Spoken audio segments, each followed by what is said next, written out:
Hello everyone, welcome back to our channel and I hope कि आप बहुत अच्छे होंगे। सो फ्रेंड्स, कल की क्लास में हमने डिस्कस किया था सिटीजनशिप के बारे में, डिजिटल सिटीजनशिप के बारे में, रोल्स एंड रिस्पॉन्सिबिलिटीज़ हो गई, बेनिफिशियल हो गए और किन-किन चीज़ों का हमें ध्यान रखना चाहिए, है ना? तो बहुत सी चीज़ें हमने डिस्कस की थी। डिजिटल वर्ल्ड को जब मैं एक्सप्लोर करते हैं, तो किस तरह से हमें सेफ्टी रखनी चाहिए। सो आज की क्लास में हम डिस्कस करेंगे डिजिटल फुटप्रिंट के बारे में और जो हम स्क्रीन टाइम होता है उसको मैनेज करने के बारे में। तो सबसे पहले फुटप्रिंट का मीनिंग समझते हैं। फुटप्रिंट का क्या मतलब होता है? फुटप्रिंट का मतलब पैरों के निशान, ठीक है? तब यहाँ पे फुटप्रिंट मतलब पैरों के निशान, जैसे हम कहीं पे भी चलते हैं, मिट्टी में चलते हैं तो हमारे पैरों के एज़ इट इज़ निशान हो जाते हैं। पता चल जाता है कि कोई यहाँ से इंसान गया हुआ है, ठीक है? फुटवियर के निशान लगा लो या वैसे पैरों के निशान लगा लो। अब डिजिटल फुटप्रिंट में इसका क्या मतलब हुआ? डिजिटल फुटप्रिंट का मतलब है ऑनलाइन जो हमारी एक्टिविटीज़ होती हैं, उनको उनको ट्रेस करना, ठीक है? मतलब जैसे हम कोई भी वेबसाइट ओपन कर रहे हैं, तो हम उस वेबसाइट पे क्या देख रहे हैं, क्या चेक कर रहे हैं, किस टाइप की इन्फॉर्मेशन हम सर्च कर रहे हैं या फिर किस टाइप की यूट्यूब पे हम वीडियो देख रहे हैं, वीडियोज़ देख रहे हैं और फ़ोटोज़ अपलोड करते हैं हम जैसे इंस्टाग्राम पे, फ़ेसबुक पे। तो इन सारी चीज़ें जितनी भी ऑनलाइन हमारी एक्टिविटीज़ होती हैं, चाहे वो पॉज़िटिव हो, चाहे वो नेगेटिव हो, किस तरीके से हम इंटरनेट को हम यूज़ कर रहे हैं, उसका एक टाइप से हमारा जो है फुटप्रिंट हमारा रह जाता है, मतलब उसकी हिस्ट्री कह लो एक टाइप से, ठीक है? मान लो हमने कुछ भी सर्च किया तो आ जाती है ना उसकी सर्चिंग हिस्ट्री, या हमने कुछ भी वीडियो देखी तो वो वीडियो जो हमने कल देखी थी वो सेम हमारे जब हम यूट्यूब ओपन करेंगे तो हमें दिख जाएगी कि हाँ, ये सीन हो रखी है वीडियो। ये किसी चैनल से रिलेटेड हमने वीडियो देखी, उसको लाइक कर दिया तो उसी चैनल से रिलेटेड हमारे पास वीडियोज़ आती रहती हैं। तो एक हिसाब से ये फुटप्रिंट ही तो है जो छोड़ जाते हैं हम, जो हिस्ट्री में ऐड हो जाती है कि हाँ, इस इंसान ने ये सारी चीज़ें देखी थी, फिर वो एल्गोरिदम क्या करता है, उसी टाइप की वीडियोज़ को हमें शो करता रहता है। तो जब भी every time when you go online, जब भी हम ऑनलाइन जाते हैं, we you leave behind a digital footprint. तो हम एक डिजिटल फुटप्रिंट छोड़ जाते हैं जो ट्रेस करता है हमारी एक्टिविटीज़ को। वो पॉजिटिव हो, नेगेटिव दोनों टाइप की हो सकती हैं, डिपेंड करता है कि हम किस टाइप से इंटरनेट को यूज़ कर रहे हैं। ओके। अब डिजिटल फुटप्रिंट को समझने के लिए हमें सेफर चॉइसेस ऑनलाइन, ये मतलब हमें इट ये हेल्प करता है कि हम ऑनलाइन सेफ चीज़ें चॉइस जो है हमारी वो सेफ रहे, ठीक है?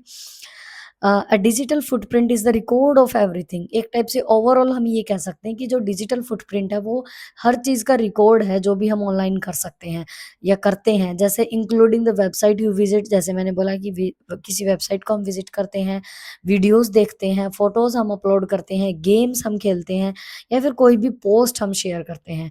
ये जितने भी हमारे जो ऐप्स होते हैं ऑनलाइन, जो भी हम चीज़ें वीडियो देखते हैं, फ़ोटो अपलोड करते हैं, गेम खेलते हैं, पोस्ट करते हैं, कुछ भी वेबसाइट विज़िट करते हैं, तो उनका एक टाइप से रिकॉर्ड हो जाता है डिजिटली, तो उसको हम बोलेंगे डिजिटल फुटप्रिंट। ओके। उसके बाद आता है कि इस डिजिटल फुटप्रिंट को हम कैसे मैनेज कर सकते हैं, इसके टिप्स हैं कुछ। जैसे कुछ भी पोस्ट करने से पहले कोई भी कमेंट अगर हम पोस्ट कर रहे हैं, तो हमें उसके बारे में सोचना चाहिए, वो काइंड है या हेल्पफुल है। क्योंकि हमने कल भी इस बारे में डिस्कस किया था कि हमारी कुछ रिस्पॉन्सिबिलिटीज़ हैं कि ऑनलाइन भी हम अगर किसी के साथ कम्युनिकेट कर रहे हैं, तो रिस्पेक्टफुल तरीके से हमें बात करनी है। कोई भी हमें इस टाइप से हैरेसमेंट नहीं करनी है, किसी की साइबर बुलिंग नहीं करनी है, ठीक है? तो मतलब कोई भी अगर हम पोस्ट कर रहे हैं कमेंट किसी की पोस्ट पे, तो वो होना चाहिए कि वो काइंड है, हेल्पफुल है वो, तो उसके बारे में हमें सोचना चाहिए कमेंट करने से पहले। जैसे अगर हम कहीं बोलने से पहले सोचना चाहिए कि दूसरे वाले को बुरा ना लग जाए, तो इसी टाइप से कमेंट करते हैं तो उसमें भी हमें सोचना चाहिए ऑनलाइन कि किसी को बुरा ना लग जाए।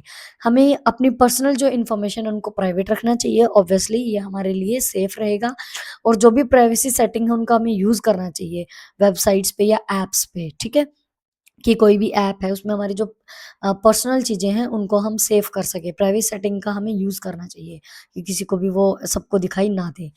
Ask an adult before signing up for a new website और गेम। अगर हम कोई भी न्यू वेबसाइट विज़िट कर रहे हैं, साइनिंग अप कर रहे हैं या कोई भी गेम हम खेलना चाहते हैं, अगर हमें उस चीज़ की नॉलेज नहीं है कि कौन-सी सेफ वेबसाइट है, कौन-सी नहीं है, तो उसके लिए हमें एडल्ट से पहले पूछ लेना चाहिए। मतलब कोई ऐसा पर्सन जिसको इस चीज़ की नॉलेज है, ठीक है? Don't click on unknown link और पॉपअप्स। जैसे ऑनलाइन ये अननोन लिंक्स आ जाते हैं, जैसे हमने इसके बारे में कल भी डिस्कस किया था। अननोन लिंक्स आ जाते हैं जिन पे हम क्लिक करते हैं, हमारा फ़ोन हैक हो जाता है, हमारे जो डिवाइस है मैलवेयर आ जाते हैं या कोई भी पॉपअप आता है तो उस पे हम क्लिक कर देते हैं, तो उसकी वजह से जो भी मैलवेयर आके या वायरस आ जाता है, हमारे जो इंफॉर्मेशन है वो उसके पास चली जाती हैं। तो इस टाइप से अननोन पर्सन के पास ऑब्वियसली अगर हमारी इंफॉर्मेशन जाएँगी तो वो उनका मिसयूज़ हो सकता है, या हमारे ऐसे लिंक पे हमने क्लिक कर दिया जिससे हमारे जो अकाउंट है, उस पे प्रॉब्लम आ सकती है। ठीक है? तो ये इस इन सब चीज़ों का हमें ध्यान रखना चाहिए, जो भी हमारे मैनेज करनी है हमें डिजिटल फुटप्रिंट, ये उसके कुछ टिप्स हैं जो हमें फ़ॉलो करने चाहिए। उसके बाद जो भी आपका स्क्रीन टाइम है, अब ये जहाँ तक हमारा डिजिटल फुटप्रिंट था, ठीक है? उसके बाद जो भी स्क्रीन टाइम है, उसको हमें ट्रैक करना चाहिए, उसकी क्या इम्पोर्टेंस है। सबसे पहले तो इसका मतलब क्या है? पूरा दिन हम आज के टाइम पे जैसे वी नो वेरी वेल कि बहुत सी चीज़ें इंटरनेट के थ्रू होती हैं और इंटरनेट एक बहुत बड़ा पार्ट हो चुका है हमारी लाइफ़ का। पार्ट है, लेकिन सब कुछ इंटरनेट नहीं है। हमारी हेल्थ भी हमारे लिए इम्पोर्टेंट है, हमारी फैमिली भी हमारे लिए इम्पोर्टेंट है। तो उन सारी चीज़ों को भी हमें मैनेज करना आना चाहिए। ज़रूरी नहीं है कि हाँ, पूरा दिन आप अपने काम में ही बिज़ी हैं, बाहरी दुनिया में क्या हो रहा है, ऑफ़लाइन चीज़ें क्या हो रही हैं, हमें उससे कोई मतलब नहीं है। ये चीज़ें हमें थोड़ा-सा इस चीज़ से बाहर निकलना होगा, अपने आप को मैनेज करना होगा। अदरवाइज़ हमें जो भी प्रॉब्लम्स आ रही हैं, जितने भी मेंटल हेल्थ जो इश्यूज़ चल रहे हैं, वो इन्हीं सब चीज़ों की वज़ह से चल रहे हैं। ठीक है? तो जो स्क्रीन का काम होता है हमारा, कोई भी कंप्यूटर डिवाइस, फ़ोन, लैपटॉप जो भी हम यूज़ करते हैं, जैसे लर्निंग हम कर रहे हैं उसके थ्रू, गेम प्ले कर रहे हैं या हम कनेक्ट हो रहे हैं अपनी फैमिली से, हमारे फ्रेंड से। लेकिन टू मच स्क्रीन टाइम जो होता है, मतलब अगर बहुत ज़्यादा स्क्रीन का हम यूज़ कर रहे हैं तो ऑब्वियसली ये इम्पैक्ट करेगा हमारी हेल्थ को भी, हमारी नींद को भी, हमारी लर्निंग को भी। हर चीज़ को ये अफ़ेक्ट करेगा। अगर हम पूरा दिन फ़ोन चला रहे हैं, पूरा दिन हम लैपटॉप पे बैठे हुए हैं, तो ऑब्वियसली हमारी नींद अच्छे से नहीं आएगा, हमें सिर दर्द रहना स्टार्ट हो जाएगा, सर्वाइकल जैसी बीमारियाँ हो जाती हैं, लर्निंग पे इफ़ेक्ट होता है, हम कोई भी चीज़ पढ़ने में हमें दिक्कत होती है। तो वो चीज़ें जो हैं प्रॉब्लम क्रिएट करती हैं, तो इससे अच्छा है कि जो भी हमारा स्क्रीन टाइम है, हम उसको मैनेज करें। तो कुछ रीज़न्स हैं कि क्यों हमें ट्रैक करना चाहिए हमारी स्क्रीन टाइम को, किस लिए इम्पोर्टेंट है, ठीक है? अगर हम इसको ट्रैक करेंगे, मतलब हम इसको बैलेंस रखेंगे, तो हमारी जो हेल्थ इश्यूज़ हैं, वो नहीं होंगे, हमारी बॉडी सही रहेगी। तो ये चीज़ें हमारी हेल्थ को अच्छा रखेंगी, ठीक है? हमारी नींद भी अच्छे से इम्प्रूव होगी, एनकरेज होगी लर्निंग के लिए, टाइम मैनेज कर पाएँगे हम, मेंटल हेल्थ हमारी सपोर्ट करेगी और स्ट्रेंथन्स रिलेशनशिप्स। रिलेशनशिप्स भी हमारे अच्छे रहेंगे। जैसे हम फ्रेंड्स के साथ हम बैठते हैं, पूरा दिन फ़ोन में लगे रहते हैं। अगर हम कोई भी वीडियो भी देख रहे हैं, तो वो भी हम उसको वैसे नहीं दिखाएँगे कि आजा मेरे पास बैठ और ये वीडियो देख, नहीं, उसको हम बोलेंगे कि देखो मैंने तुम्हारे पास वीडियो भेजी है, देखना उसको ज़रा। तो मतलब वो वाली चीज़ें गलत हो जाती हैं फिर। तो हमें इस चीज़ का ध्यान रखना है कि मतलब जो भी हमारा जो स्क्रीन टाइम है उसको हम अ, मैनेज करें, ट्रैक करें, ठीक है?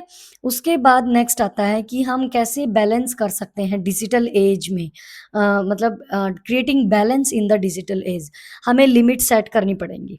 ये नहीं कि हम पूरा दिन चलो मान लिया काम होता है बहुत, जैसे वर्क फ्रॉम होम हम करते हैं या हमारी जॉब ऐसे है कि हमें बहुत सिस्टम पे हमें काम करना पड़ता है, but still we have to set the limits for it, we have to take break at least after 30 minutes, 40 minutes, 45 minutes, मतलब हमें रेगुलर ब्रेक लेने पड़ेंगे, क्योंकि पूरा दिन सुबह से शाम तक अगर हम स्क्रीन के आगे बैठे रहेंगे, तो ऑब्वियसली ये हमारी मेंटल हेल्थ को अफ़ेक्ट करता है। हमारी नींद अच्छे से नहीं आएगी, हमें भूख अच्छे से नहीं लगेगी, उसी वजह से फिर जो है प्रॉब्लम्स आनी क्रिएट हो जाती हैं। तो हमें सबसे पहले लिमिट सेट करनी है, ठीक है? उसके बाद रेगुलर ब्रेक लेने हैं, 20-30 मिनट के बीच में हमें शॉर्ट ब्रेक लेना है, या जिससे हमारी जो आईज़ है उनको रेस्ट मिले, स्ट्रेच करना है, ठीक है? उसके बाद हमें ऑनलाइन अपनी हॉबीज़ को एन्जॉय करना है। लाइक मैंने 1 डेढ़ घंटा अपना काम किया, उसके बाद मुझे ऑफ़लाइन कुछ काम करना है। मान लो मुझे कुकिंग में इंटरेस्ट है, तो कुछ अच्छा-सा बना के खा लिया, कोई गाना गा लिया, गाना गाना पसंद है, ड्राइंग कर ली थोड़ी देर, जिससे माइंड जो है वो अच्छे से अच्छा फ़ील करे, डांस कर लिया थोड़ी देर। तो इस टाइप से अगर हम ऑफ़लाइन चीज़ें करते हैं, तो हम जो स्क्रीन टाइम है, उससे थोड़ा-सा दूर हो जाते हैं और अपनी लाइफ़ को थोड़ा-सा एन्जॉय करते हैं। उसके बाद क्रिएट करते हैं हम स्क्रीन फ्री ज़ोन्स, मतलब कि बेडरूम से, डिनर टेबल से, इन सब चीज़ों से दूर हो जाना, अपने माइंड को रिलैक्स करना, बेटर स्लीप लेना और अपनी फैमिली टॉक्स करना, मतलब फैमिली से रिलेटेड हँसी-मज़ाक करना, उनके साथ बैठना, बातें करना। इससे भी हमारा जो स्क्रीन फ्री ज़ोन रहेगा, ठीक है? स्क्रीन से हम फ्री हो जाएँगे, थोड़ा अगर हम 5-10 मिनट, 15 मिनट अगर हम बातें करेंगे, तो स्क्रीन से हमें ब्रेक मिल जाएगा। उसके बाद मेक अ डेली रूटीन, हमें अपना प्लान करना पड़ेगा, study time, play time, reading, house course, meals, rest, ये सारी चीज़ें हमें प्लान करनी चाहिए, किस टाइम मुझे स्टडी करना है, किस टाइम मुझे खेलना है, किस टाइम मुझे अपनी हॉबीज़ जो भी मेरा पैशन है उसको टाइम देना है, ठीक है? तो स्क्रीन टाइम जो है वो एक हमारी लाइफ का पार्ट है, हमारे दिन का एक पूरे दिन का एक पार्ट है, लेकिन बहुत ब इतना बड़ा पार्ट नहीं है कि हम अपनी हेल्थ को खराब करें। तो इस चीज़ का हमें ध्यान रखना है कि हमें डेली रूटीन बनानी है। तो इन सब चीज़ों को मैनेज करके अगर हम वाइज़ली इन सब चीज़ों को मैनेज कर पाएँगे, then you will enjoy your benefits of the technology. उस टेक्नोलॉज़ी का हम अच्छे से यूज़ कर पाएँगे, बेनिफिट्स हम ले पाएँगे और हम मेंटेन कर पाएँगे अपनी हेल्दी लाइफ़स्टाइल्स को। तो ये कुछ चीज़ें हमें ध्यान रखनी होती हैं। अम, चाहे हम हॉबीज़ पे टाइम दें, चाहे हम स्क्रीन फ्री ज़ोन्स लें, अपनी फैमिली से बात करना, टाइम लिमिट्स कर देंगे कि हमें इतने ही टाइम काम करना है, उसके बाद हमें ब्रेक लेना है, अपनी आइज़ को रिलैक्स करना है, ठीक है? तो ये सारी चीज़ें हमें करनी होती हैं ताकि हम डिजिटल मतलब क्रिएट कर सकें बैलेंस अपने डिजिटल एज में। जो भी इम्पोर्टेंस थी स्क्रीन टाइम की हमें पता चल गया है, ट्रैक करना, उसके बाद डिजिटल फुटप्रिंट भी हमने डिस्कस किया, क्या होता है और कैसे हमने उसको मैनेज करना है। सो एक क्यूट सा थैंक यू आप सबके लिए कि आप लोगों ने ध्यान से सुना। Thank you so much for listening me और इसी टाइप से और इम्पोर्टेंट टॉपिक्स हम लेके आएँगे। बहुत सिंपल सा टॉपिक था ये, 2 दिन में हमारा कंप्लीट हो चुका है। आई होप कि आपको अच्छे से समझ भी आएगा। कुछ इसमें ऐसा कुछ मतलब था नहीं कि समझ ना आया हो, बोल बिल्कुल बेसिक से बातें से थी। So thank you so much again. Video को लाइक, शेयर कर देना और चैनल सब्सक्राइब कर देना। Have a nice day. Bye bye and take care.